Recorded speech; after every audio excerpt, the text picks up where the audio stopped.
Welcome to our channel. నేను మీ ప్రశాంత్. కేంద్రం పద్మ అవార్డ్స్ని అయితే ప్రకటించడం జరిగింది. ఇందులో బాలకృష్ణ గారికి కూడా పద్మభూషణ్ అవార్డు అయితే రావడం జరిగింది. మరి దీనికి సినీ ఇండస్ట్రీ నుంచి అదేవిధంగా పొలిటికల్ నుంచి అందరూ ఎలా రెస్పాండ్ అవుతున్నారు ఏంటి, మరి పద్మభూషణ్ అవార్డు రావడానికి బాలకృష్ణ గారికి అర్హత ఉందా లేదా? దీని గురించి అయితే మాట్లాడేందుకు ప్రస్తుతం మనతో పాటు సీనియర్ అనలిస్ట్ అంకమరావు గారు ఉన్నారు. నమస్తే అండి. నమస్కారం అమ్మా.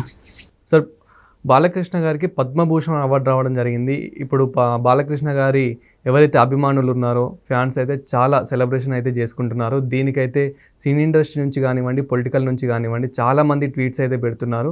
దీన్ని మీరెలా చూస్తున్నారు? ఆలస్యమైన పురస్కారం అయితే వచ్చింది.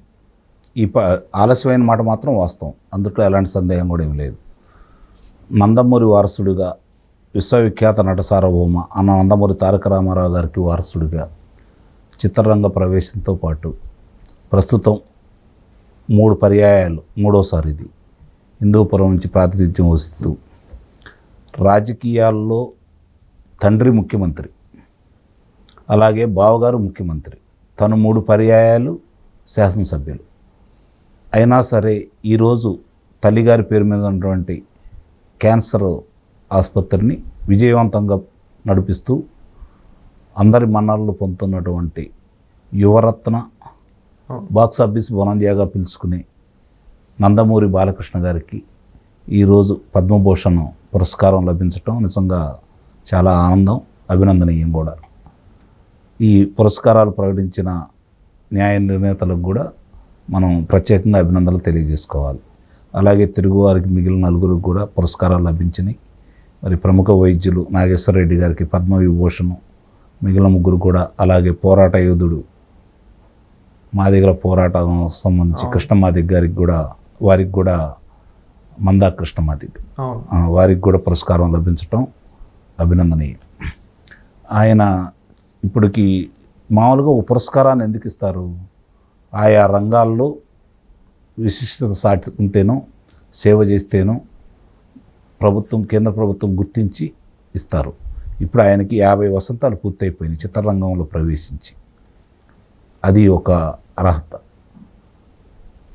కళారంగం మీద ఆయన ఇప్పటి వరకు 100 చిత్రాలపై చిలుకు నటించి ప్రజల మన్ననలు పొందుతూ ఇప్పుడు కూడా ఈ విజయవంతంగా వరుసనే 4వ చిత్రం కూడా విజయవంతం అవటం, ప్రేక్షకాదరణలో తండ్రి వారసత్వాన్ని ఏమాత్రం దాన్ని ఆయన మీద పడనీయకుండా తనకంటూ అభిమానులను ఏర్పాటు చేసుకొని ఈరోజు చిత్రసీమలో అందరికీ తలలో 4గా ఉంటూ తన పని తాను చేసుకుంటూ వివాదరహితుడిగా ఉంటూ ముందుకెళ్తున్నటువంటి బాలకృష్ణ గారికి ఈ పురస్కారం లభించడం మాత్రం మనందరం అభినందించాలి. కానీ ఇక్కడ మనకి పద్మశ్రీ అవార్డు రాకుండా డైరెక్ట్ పద్మభూషణ్ అవార్డు రావడం అనేది అయితే చాలా గ్రేట్ అని అయితే చాలామంది. నిస్సందేహంగా గతంలో కూడా అలానే జరిగినాయి. చిరంజీవి గారికి కావచ్చు, కృష్ణ గారికి కావచ్చు, అలానే ఇవ్వటం కూడా జరిగింది. వాళ్ళకు కూడా పద్మశ్రీ లేవు కదా. కాబట్టి ఇక్కడ అంటే అప్పుడు ఇవ్వలేకపోయినందువల్ల ఇప్పుడు దాన్ని సరిచేసుకోవడానికి పద్మశ్రీ కంటే పద్మభూషణ్ తర్వాత కాబట్టి ఆ పురస్కారం ఇచ్చారని అయితే నేను భావిస్తున్నాను. అదేవిధంగా ఇప్పుడు సినీ ఇండస్ట్రీ నుంచి కానివ్వండి, పొలిటికల్ నుంచి కానివ్వండి, వాళ్ళు ఎలా రెస్పాండ్ అవుతున్నారు అంటే దీన్ని వాళ్ళు కూడా కొందరు హార్ట్లీ కంగ్రాచులేషన్స్ అంటూ అయితే ట్వీట్ చేస్తున్నారు. ఇక్కడ మనకి పొలిటికల్ నుంచి కూడా ఎలా స్పందిస్తున్నారు? ఒకప్పుడు తెలుగు ప్రజలన్నా, తెలుగు చిత్ర పరిశ్రమ అన్నా కూడా ఒక చిన్న చూపు ఉండేది కేంద్ర ప్రభుత్వానికి, అందుట్లో ఎలాంటి సందేహం కూడా ఏం లేదు. కానీ గత 7-8 సంవత్సరాల నుంచి ఆ పరిస్థితి కొంచెం మారింది. చిత్ర పరిశ్రమ కూడా గుర్తిస్తున్నారు, అలాగే తెలుగు ప్రజలను కూడా గుర్తిస్తున్నారు. కొంత పారదర్శకత కనిపిస్తూ ఉంది. కాబట్టి చిత్ర పరిశ్రమతో పాటు తెలుగు ప్రజల మన్ననలు కూడా పొందాడు కాబట్టి ఈరోజు బాలకృష్ణ గారికి ఆ పురస్కారం లభిస్తుంది అయితే మనం భావించాలి.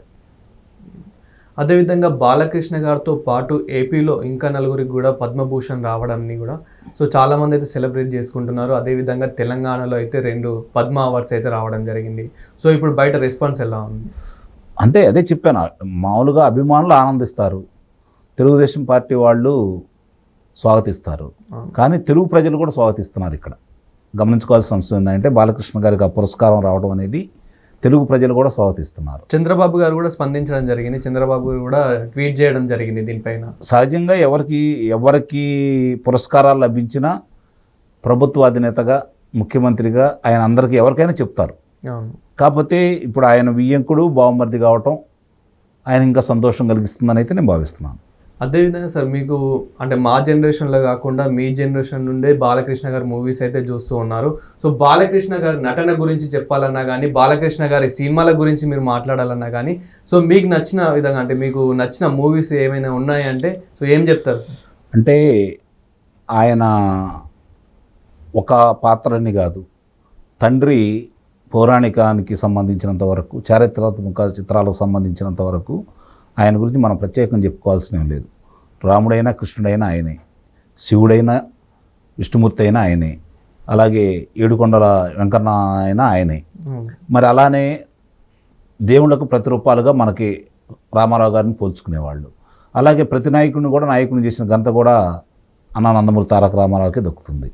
ఆయన సుయోధనుడు సార్వభౌముడికి వేసిన, రావణాసుడు అయినా సరే, అంటే భీముడు వేశాడు, భీష్ముడిగా పాత్ర ధరించాడు, అర్జునుడిగా ఆయనే చేశాడు, అలాగే కర్ణుడిగా కూడా ఆయనే నటించడం కూడా జరిగింది. అంటే ఆయా పాత్రలు ఎలా అంటే ఆ రూపురేఖ లావణ్యాలు ఎలా ఉంటాయో మనకైతే తెలియదు, చరిత్రలో చదువుకున్నామే తప్ప, పురాణాల్లో ఉండేవి తప్ప. కానీ ప్రతిరూపం ఎలా ఉంటుందనేది ఈరోజు కూడా తారక రామారావు గారి చిత్రాలకు సంబంధించి, ఆ రూపురేఖ లావణ్యాలకు సంబంధించి చాలామంది ఇళ్లలో ప్రతిమలు ఉన్నాయి, అలాగే ఛాయాచిత్రాలు కూడా ఉన్నాయి. తరువాత అలాంటి ఆహార్యం కావచ్చు, ఆ రూపలావణ్యం కావచ్చు, నిస్సందేహంగా బాలకృష్ణ గారి సొంతం, అందుట్లో ఎలాంటి సందేహం కూడా ఏం లేదు. మరి ఆయన కూడా కృష్ణుడిగా చేశారు. అలాగే ముఖ్యంగా గుర్తుపెట్టుకోవాల్సింది ఏంటంటే, ఆ రోజు మహామంత్రి తిమ్మర్సు చిత్రంలో నిజంగానే శ్రీకృష్ణదేవరాయలు ఇలా ఉంటాడా అని చెప్పని అన్న నందమూరి తారక రామారావు గారు ప్రజల మనసులో చిరస్థాయిగా నిలిచిపోతే, మళ్ళీ ఆదిత్య 369 ద్వారా బాలకృష్ణ గారు తండ్రికి ఏమాత్రం తగ్గని విధంగా ఆయన అభినయం కావచ్చు, ఆ రూపరేఖ లావణ్యాలు కావచ్చు అబ్బురపరిచాడు. అందుట్లో ఎలాంటి సందేహం కూడా ఏం లేదు.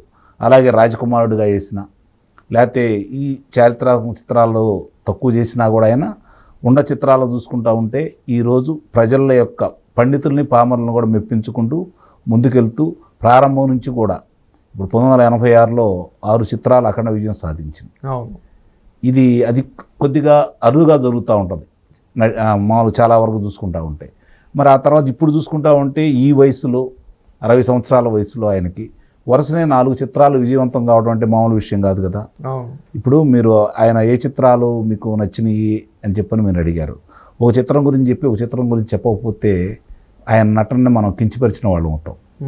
ఇప్పుడు కోకోలలో ఇప్పుడు ఎలా ఉండాలి ఏంటి, ఇందాక నేను చెప్పినట్టు ఆదిత్య 369లో తండ్రి గారితో పోటీ పడ్డాడు అనే విధంగా శ్రీకృష్ణదేవరాయల పాత్రలు చాలా చక్కగా ఆయన నిర్వహించడం కూడా జరిగింది.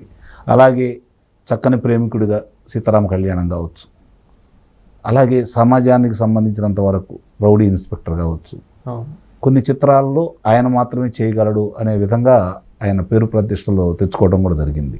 ఒక నరసింహనాయుడు, ఓ సమరసింహారెడ్డి ప్రజాదరణ పొందిని, కానీ ఆయన చక్కగా ఎలాంటి లోటుపాటు లేకుండా చేసినటువంటి నారీ మురారి చిత్రం చూసుకుంటూ ఉంటే చక్కని పాటలు, వీణుల విందైనటువంటి సంగీతం, మరి ఎక్కడ ఒక పోరాట దృశ్యాలు లేకుండా విజయవంతమైన చిత్రం. ఇది కూడా గమనించుకోవాలి.